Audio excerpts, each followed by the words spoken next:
And this evening, the World Health Organization has held an emergency meeting and warns the outbreak has the potential to become a pandemic. We begin with John McKenzie. This human swine flu is considered such a public health threat, the World Health Organization is now scrambling to contain it. It is very important that we know exactly whether this new disease is causing, infection in human beings in countries other than the U.S. and Mexico. Here in the U.S., 11 cases of human swine flu in 3 states have now been confirmed. Health officials today warned this is likely just the beginning. I think that we need to be prepared for many more cases and cases in new places. I think that every community really needs to be looking right now. In New York, the city's health department says at least 8 students at this private school who complained of nausea, fever, and dizziness likely have the swine flu. We will look at the CDC testing tomorrow, and if that testing confirms that it is swine flu, we will likely recommend that the school not reopen on Monday out of an abundance of caution. Students at the school are frightened. A really bad cough. My temperature was fluctuating, and I heard a lot of kids went to the hospital, and apparently a lot of parents are worried about the safety of the school. No one yet knows whether this swine flu is more virulent or more deadly than typical flu strains, but there are signs for concern. This is a unique combination of swine, bird, and human flu strains. It's spreading from person to person instead of the usual swine to people, and it's killing people. And all of this is happening beyond the typical flu season. Flu shouldn't be starting in late April, so that suggests that something's giving us some legs. Another curious and concerning sign, those in Mexico who have died from this swine flu were not only the more vulnerable elderly and small children, but many were healthy young adults. The reason health officials are so worried is that this flu strain is new, never been seen before. So people have little or no immunity to it, and there are no vaccines available to stop the spread. David? So concerning, John, and we hear about the deaths in Mexico. None of the cases have been deadly here in the U.S. yet. Do we know why? That's one of the questions the CDC is trying to answer. There are drugs to treat this flu, common drugs, Tamiflu and Relenza. The question is whether patients in Mexico are getting the medications in a timely fashion within the first 48 hours when the drugs are effective. All right, so much we don't know. John McKenzie here in New York with us. John, thank you. Meantime, we're learning that the Mexican government tonight has issued an order allowing health authorities to isolate patients and to inspect homes and incoming travelers, all in their ramped-up efforts to curb this.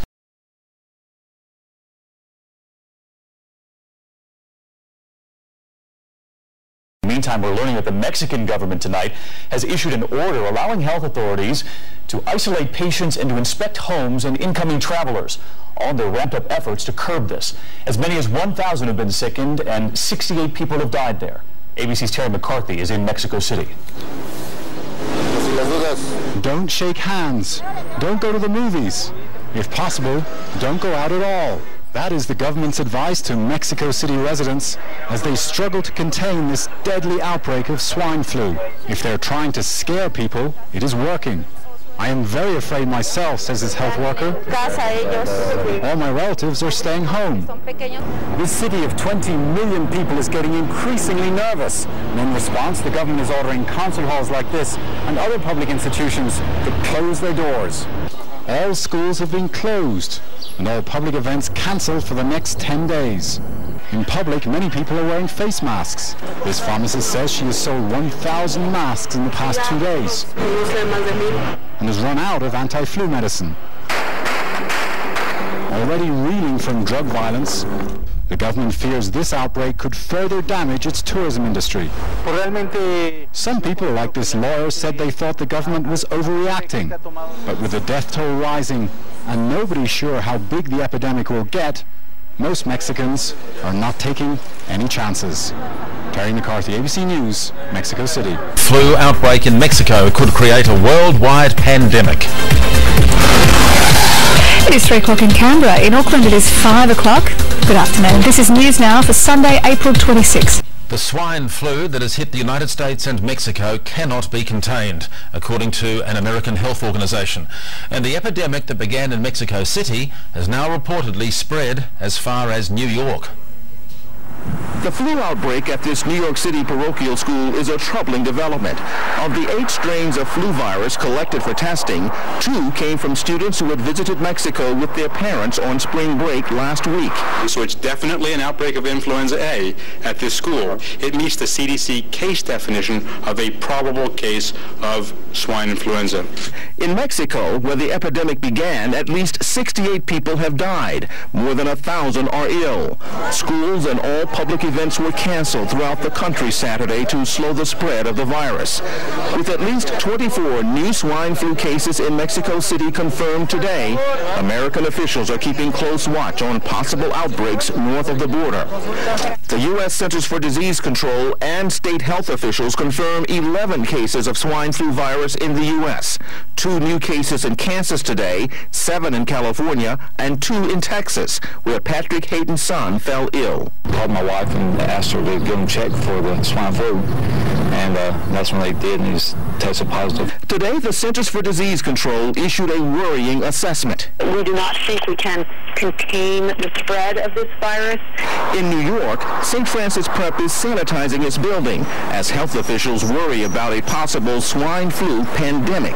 We could be looking at 25% or more people affected, which is a significant number. A significant portion of people actually being incredibly ill and really overwhelming healthcare systems. While city health officials are understandably concerned about the outbreak of the swine flu here, right now they stress that no one has been hospitalized, and again, they won't know for sure until those test results are back from the CDC. That's expected tomorrow.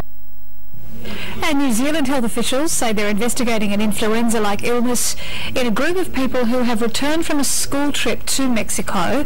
The group has been placed in isolation and is being tested for swine influenza. Meanwhile, Greens leader Senator Bob Brown has criticised the Australian government's response to the outbreak, saying it has all the hallmarks of a serious global pandemic. This is going to be potentially a massive threat to the well-being of this country and the whole planet, and we need to have the government taking a lead in informing the Australian public all the way down the line. They've been so off the mark, but they need to keep us informed, and I think as in other countries, the Prime Minister's Department needs a special group working on this right from the outset. Let's go ahead and go to Bill in Australia. Bill, you're on the air. Hello there. Hi.